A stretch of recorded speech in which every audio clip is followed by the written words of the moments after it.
Assalamualaikum warahmatullahi wabarakatuh. Nama saya Mahdum dan pada kesempatan kali ini saya akan memaparkan laporan kajian kimia medisinal saya yang berjudul Kajian Penemuan dan Pengembangan Kortikosteroid Sistemik dengan Reseptor Glukokortikoid sebagai target antiinflamasi. Kajian ini sangat relevan bagi kita sebagai calon farmasis karena kortikosteroid merupakan salah satu golongan obat yang paling sering digunakan namun memiliki profil resiko yang kompleks. Latar belakang dan masalah.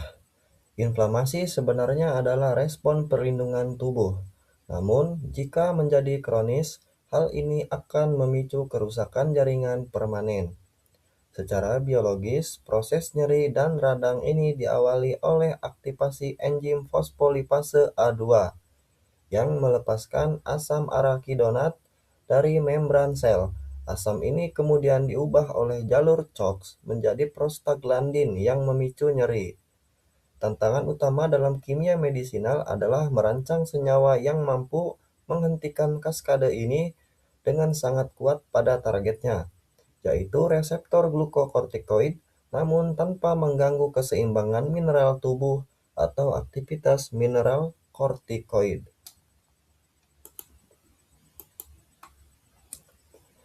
Mekanisme kerja molekular. Kortikosteroid bekerja di tingkat genomik.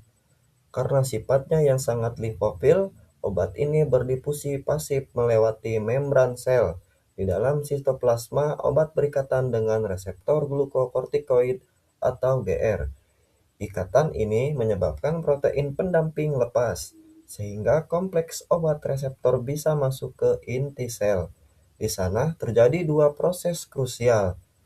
Yang pertama ada transaktivasi, yaitu meningkatkan sintesis protein antiinflamasi seperti lipokortin 1. Dan yang kedua transrepresi, menghambat faktor transkripsi proinflamasi seperti NF-kB melalui jalur ganda ini. Kortikosteroid mampu menekan produksi sitokin dan enzim inflamasi jauh lebih efektif daripada obat antiinflamasi lainnya. Sejarah dan senyawa awal. Sejarah penemuan ini dimulai tahun 1930-an dengan isolasi berbagai steroid dari adrenal hewan. Edward Kendall dan Philip Hens adalah tokoh kunci yang membuktikan efektivitas kompon E atau kortison pada rheumatoid arthritis yang kemudian membuahkan hadiah Nobel tahun 1950. Senyawa awal alami kita adalah hidrokortison atau kortisol. Struktur dasarnya memiliki kerangka steran dengan gugus hidroksil di C11 dan C17. Namun, hidrokortison alami ini masih memiliki efek samping retensi natrium yang tinggi karena aktivitas mineral kortikoidnya yang belum terpisah.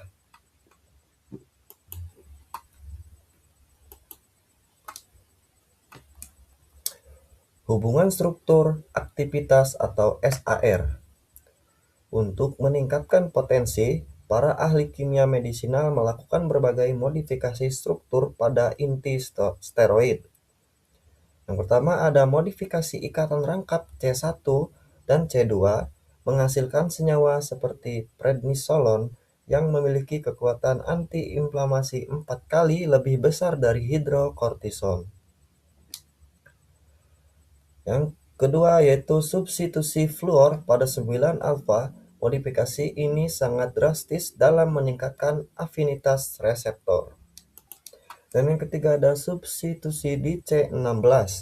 Penambahan gugus di posisi ini, seperti metilasi, sangat penting untuk menghilangkan efek mineral kortikoid atau retensi air yang tidak diinginkan. Puncak dari optimasi ini adalah lahirnya dexamethasone dan betamethasone yang potensinya 25 sampai dengan 30 kali lipat dari senyawa awal dengan retensi natrium yang hampir nol.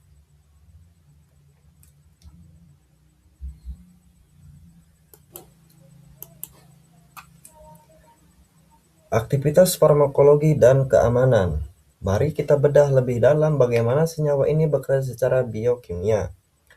Aktivitas farmakologi utama kortikosteroid sistemik berpusat pada kemampuannya menginduksi sintesis protein penghambat yang disebut lipokortin 1 atau aneksin A1.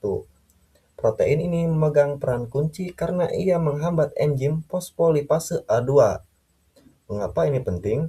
Karena tanpa fosfolipase A2, asam arakidonat tidak akan terlepas dari membran sel, sehingga seluruh kaskade pembentukan mediator peradangan seperti prostaglandin, leukotrien, dan platelet activating factor atau PAF dapat dihentikan secara hulu atau menyeluruh.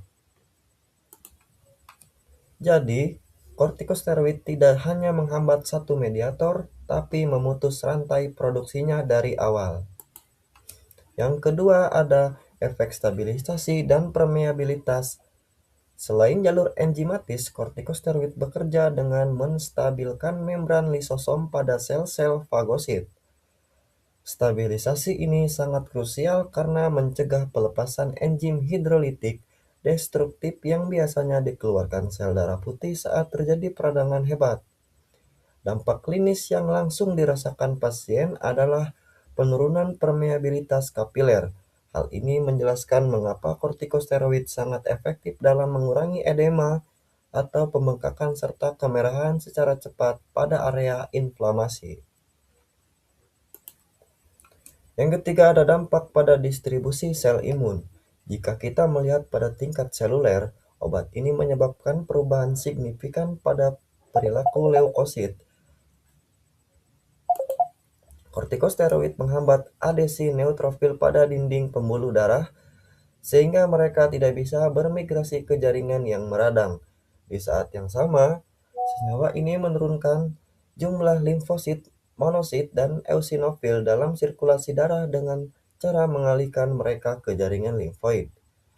Inilah alasan mengapa kortikosteroid menjadi pilihan utama atau gold standard dalam menangani reaksi hipersensitivitas akut dan penyakit autoimun. Dan yang terakhir ada strategi klinis. Strategi ini diperlukan pengaturan dosis dan strategi tapering off atau penurunan dosis bertahap untuk keamanan pasien. Kesimpulan dan masa depan. Sebagai penutup, kajian ini membuktikan bahwa modifikasi struktur molekul adalah kunci utama dalam menciptakan terapi yang lebih selektif. Masa depan pengembangan kortikosteroid terletak pada senyawa Segras atau steroid terdisosiasi yang diharapkan hanya dimiliki efek antiinflamasi yaitu trans dan reversi tanpa efek samping metabolik atau transaktivasi. Penggunaan teknologi komposisional chemistry akan terus menjadi pilar utama dalam penemuan obat-obat baru ini.